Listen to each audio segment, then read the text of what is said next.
Good morning, Bimblers, and you join me in the leafy suburb of Appleton. We're having another local bimble today. We're going to try and get to Antrobus, which technically is in Northwich, so we best get our skates on. Let's bimble.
And so we reach Appleton Thorne and the lovely church of St. Cross.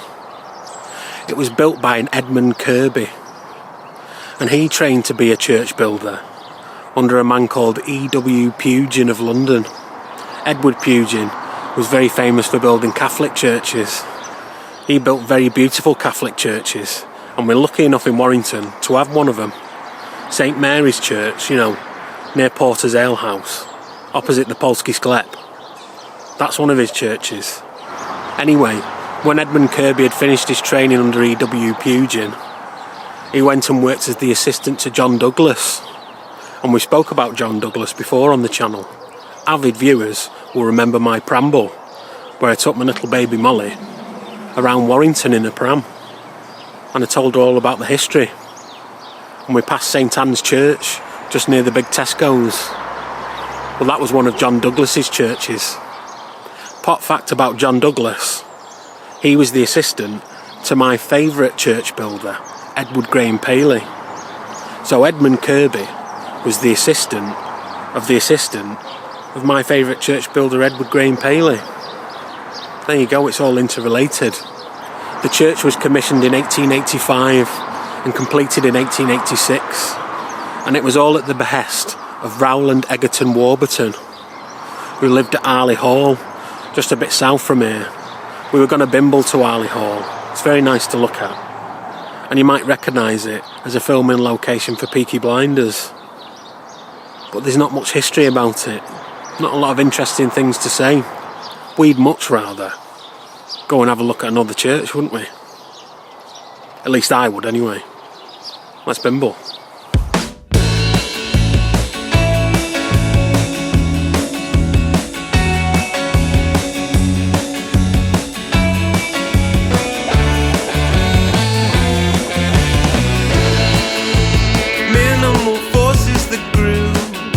Magnetically brought me to you.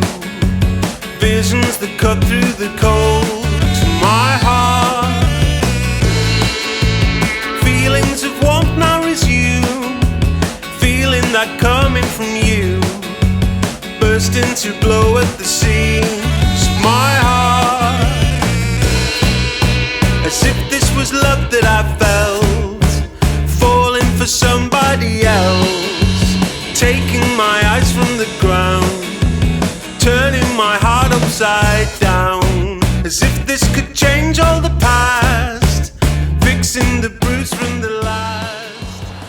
And so we reach St Matthew's Church here in Stretton. Stretton gets its name from the Romans. They named it Stretton. And they take it from the word stret, which means road. It's where we get the word street from these days. And they mix it with the Old English word ton. But I suppose ton could have come from innumerous languages. Not just Latin, not just Old English. Maybe Proto-Germanic. All kinds of things. Anyway, Stretton means town on a road, street town. And it's where St Matthew's Church is. But before they built St Matthew's Church, there was a tiny chapel of ease here. But the vicar at the time, the Reverend Richard Greenall, he didn't think it was a big enough church. He eventually became the Archdeacon of Chester. So he knew a thing or two. You might recognise the name Greenall because of his family. If you've watched my Daresbury Bimble, you'll know that we went to Walton Hall in Walton Gardens, and that was the home of Sir Gilbert Greenall. Well, Richard Greenall was his brother, and the Greenall family made all their millions brewing beer. You might have seen the name outside of pubs. You might have also seen that they used to sponsor Warrington Rugby Club. It used to say Greenalls on the front of the jerseys. Back when they used to play at Wilderspool. In fact, the Reverend Richard Greenall was born in Wilderspool before he became the vicar here at St Matthew's. Sir Gilbert Greenall liked his churches built by Edward Graham Paley, like I do. In fact, Edward Graham Paley had offices at Walton Hall.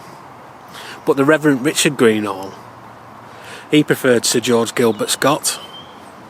And that's who built this church behind me. He was originally only supposed to build a chancel. That's the bit where the choir sings.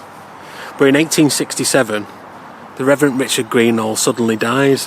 And they decided that a fitting tribute for him would be if they got Sir George Gilbert Scott to redo the whole church. And that's what he did. It was eventually finished in 1870. And it's a very fine example of a Sir George Gilbert Scott church. He might not be my favourite church builder, that's Edward Graham Paley, but he's a little bit like the Beatles. He might not be your favourite band, but you know he's the best band. He's like Walker's Crisps. Maybe you like Golden Wonder, but you know that Walker's Crisps are the best crisps. Same with Dairy Milk. The list goes on and on. I mean, the list of things that he built: King's College Chapel, St Mary's Cathedral in Glasgow, the Albert Memorial in Kensington, Leeds General Infirmary, the Grand Midland Hotel at St Pancras Station in London. That's where the Spice Girls film Wannabe. I mean, Sir George Gilbert Scott would have loved the Spice Girls. Especially Mel B, with the big buttresses. Not only did he build fantastic churches and fantastic buildings, but he had rocket fuel in his trousers. All of his sons became architects. And even his grandson, his son John Aldridge Scott, he was a church builder. He built St Paul's Church in Llandudno. And his other son, Adrian Gilbert Scott, he built the tower on top of the Holy Name Church in Manchester. You know, the one that Morrissey was nicking lead off in that Smith song, Vicar in a Tutu. He built the tower on top of there. His son, Sir George Gilbert Scott Jr., he built St John's Cathedral in Norwich. And he had a son named Sir Giles Gilbert Scott. He was the fellow that built the Anglican Cathedral in Liverpool, and Battersea Power Station, and the Forth Road Bridge.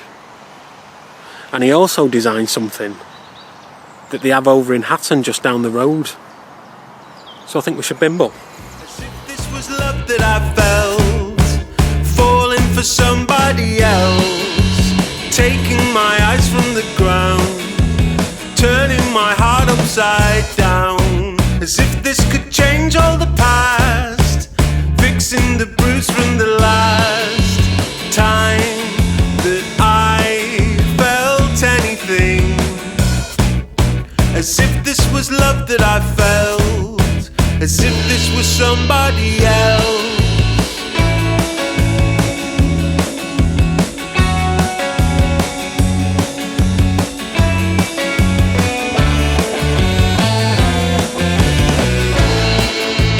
Brought out some brought back to light from the dark, broke out in shimmering waves to my heart.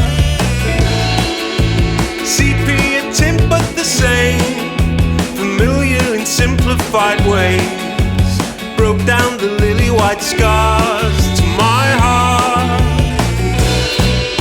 As if this was love that I felt, falling for somebody else, taking my eyes from the ground. I thought that while we were here in Hatton, I should avail myself of the facilities and get myself a little lager shandy. Thank you very much. Just to help me through this piece to camera. Sir George Gilbert Scott might be very impressive, but I think it's his grandson, Sir Giles Gilbert Scott, that is the most impressive. Did you know that when he was commissioned to design the Anglican Cathedral in Liverpool, he was only 22, he was still in university. He hadn't actually had anything built, none of his designs had been built thus far. He was a very controversial choice, not just because of his age or his inexperience, but because he was Catholic. In those days, Catholic people built Catholic cathedrals and churches, and Protestant people built Protestant churches and cathedrals. And they didn't cross the beams. They may well have been right about their concerns about him though, because they didn't actually finish the cathedral until 1970, which was 10 years after Sir Giles Gilbert Scott died. But to his credit, in all that time that it took to build the Anglican Cathedral, he did finish off quite a few other projects. Battersea Power Station, the Forth Road Bridge, Waterloo Bridge over the Thames. And here in Hatton, they have a small little structure that Sir Giles Gilbert Scott designed. That would be the red telephone box. The telephone box here in Hatton is a K6 telephone box. K stands for kiosk. It was the 6th design of telephone box, and it was designed in 1935 to commemorate the Silver Jubilee of George V. It's slightly smaller than the original design of telephone box, the K2.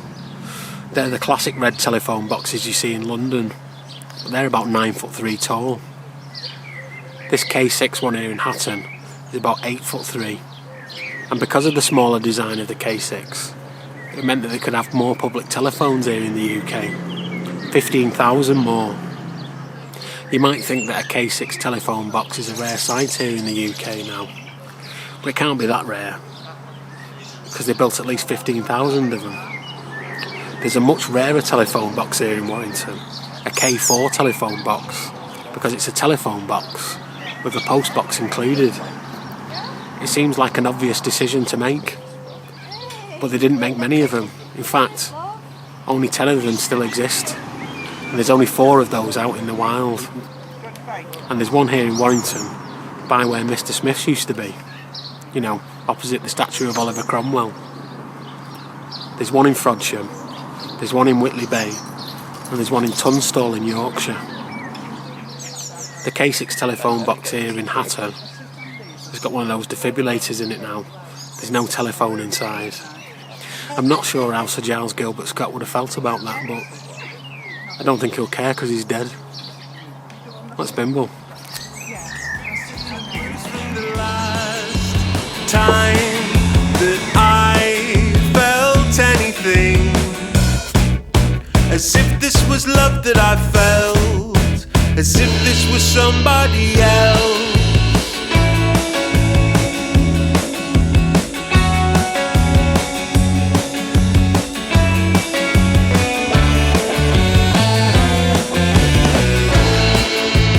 Brought out in colourful sparks, brought back to light from the dark, broke out in shimmering waves to my heart. Sepia tint but the same, familiar in simplified ways, broke down the lily white scars to my heart.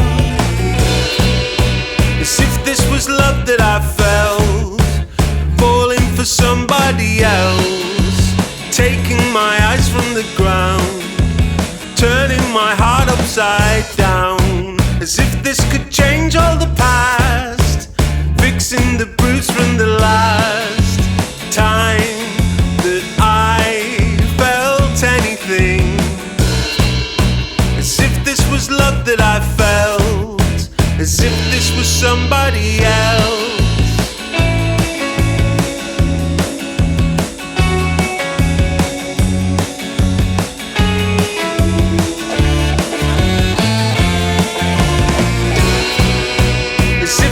Love that I felt, falling for somebody else, taking my eyes from the ground, turning my heart upside down, as if this could change all the past, fixing the bruise from the last time that I felt anything.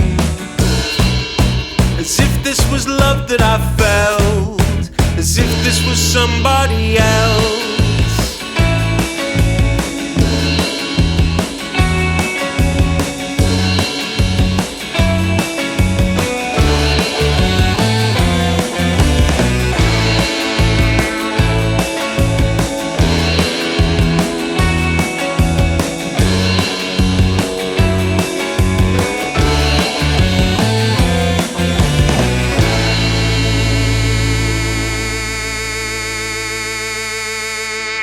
And so we reached Journey's End, St Mark's Church in Antrobus. Just like St Matthew's Church, this was designed by Sir George Gilbert Scott. That's 2 Sir George Gilbert Scott churches within cycling distance of my house. I'm rather pleased. It was opened in 1848 and it cost £1,550. That's about £170,000 in today's money. And it's one of those commissioners' churches again. A church that was funded by the government, but it wasn't a big donation that the government made this time. It was about £80. They started getting fed up of all these commissioners' churches. National pride had come down a bit. They'd gotten over the fact that they beat Napoleon. They didn't want to keep paying for all these churches. So that meagre investment makes St Mark's Church rather a plain Jane church, especially for our lad Sir George Gilbert Scott. He even remarked upon it. He didn't really like these commissioners' churches, he said. Church architecture was then perhaps at its lowest level. It didn't deter him from taking a few quid from the government though. He built 18 commissioners' churches, with grants ranging from 50 quid to 2,000 quid. By all accounts, Antrobus gets its name from an Old Norse fella. And it was listed in the Domesday Book of 1086 as Antrobus. And it was in the Cheshire records of the 1200s as Antrobus. It's likely that the Old Norse fella was called Andrithi or Eindrithi. And the bus bit comes from the Old Norse word for bush or thicket. Apparently Antrobus is famous for its soul cakers. I say famous. I'd never heard of it before I started researching Antrobus. They have a group of people that tour around Cheshire doing a play about the soul cake. What is a soul cake? Well, it's kind of like shortbread, but they put cinnamon in it and allspice and raisins. The reason why we call it soul cake is because it's actually called wassail cake, and wassail means Christmas time, so it was Christmas time cake. And they used to eat it on All Souls Night, or as we call it these days, because we have to be American, Halloween. I might start making a stand and start calling it All Souls Night, or something that sounds very similar to that. Apparently the tradition was for the children of the village to knock on everyone's door and ask for a bit of soul cake, you know, a little sweet treat. That's where you get trick-or-treating from, apparently. I think if I was living back then, I'd have just kept my medieval curtains closed and pretending I wasn't in, and had all the soul cake to myself, just like I do nowadays.